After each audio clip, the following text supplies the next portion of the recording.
নমস্কার বন্ধুরা, শকুন্তলা ভিলেজ ফুডে আপনাদের সবাইকে স্বাগত। আজ আমি বানাবো পটল ভর্তা। দেখুন বন্ধুরা, কত সুন্দর দেখতে হয়েছে। দেখুন কি কি লাগছে আমি আপনাদের দেখিয়ে দিচ্ছি।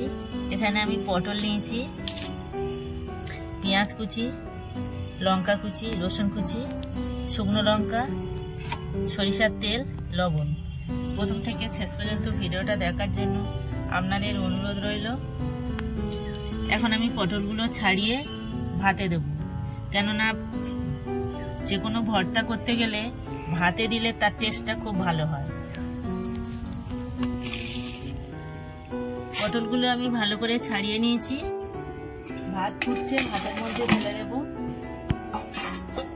দিয়ে আমি ভালো করে সিদ্ধ করে নেব। পটলগুলো আমি ভাতে দিয়েছিলাম, সিদ্ধ হয়ে গেছে, ভাতের মধ্যে আমি তুলে নিয়েছি। এবার এইভাবে একটু কেটে নেব, গরম তো, তারপর আমি হাত দিয়ে ভালো করে মাখিয়ে নেব।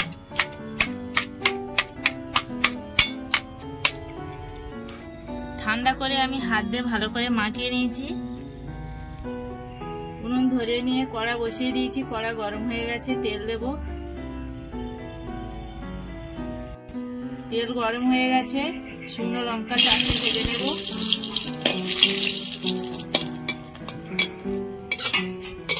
লঙ্কা ভাজা হয়ে গেছে, তুলে নেব। রসুন কুচি দেব, লঙ্কা কুচি দেব,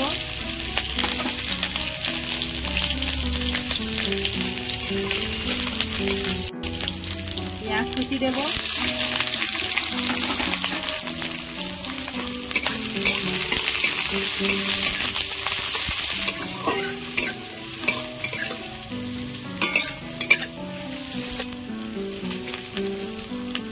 পেঁয়াজ আমি অল্প করে ভাজবো, একটু কাঁচা কাঁচা মতো থাকবে। এবার আমি পটল গুলো দিয়ে দেবো।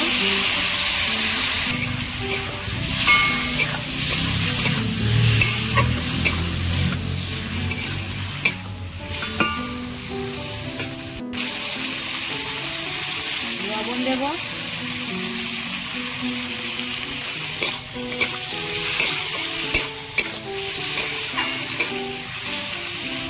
ভাজা লঙ্কাগুলো আমি এইভাবে হাত দিয়ে গুঁড়ো করে দিয়ে দেবো।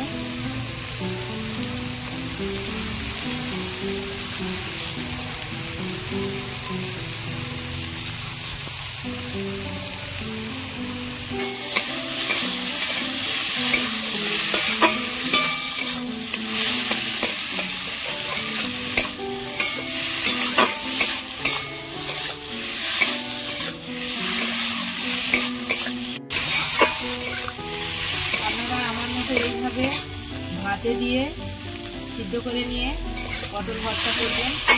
ভাতে দিলে কিন্তু তার টেস্টটা খুব ভালো হয়। হয়ে গেছে, নামিয়ে নেব। পটল ভর্তা একদম রেডি। কত সুন্দর হয়েছে দেখুন। আমার এই পটল ভর্তা রেসিপি আপনাদের কেমন লেগেছে কমেন্টে জানাবেন, লাইক করবেন, বন্ধুদের সাথে প্রচুর প্রচুর শেয়ার করবেন। প্রতিদিন নিত্য নতুন রেসিপি পাওয়ার জন্য আমার চ্যানেলটাকে সাবস্ক্রাইব করবেন। আপনারা ভালো থাকবেন, সুস্থ থাকবেন। দেখা হচ্ছে পরের ভিডিওতে। ধন্যবাদ।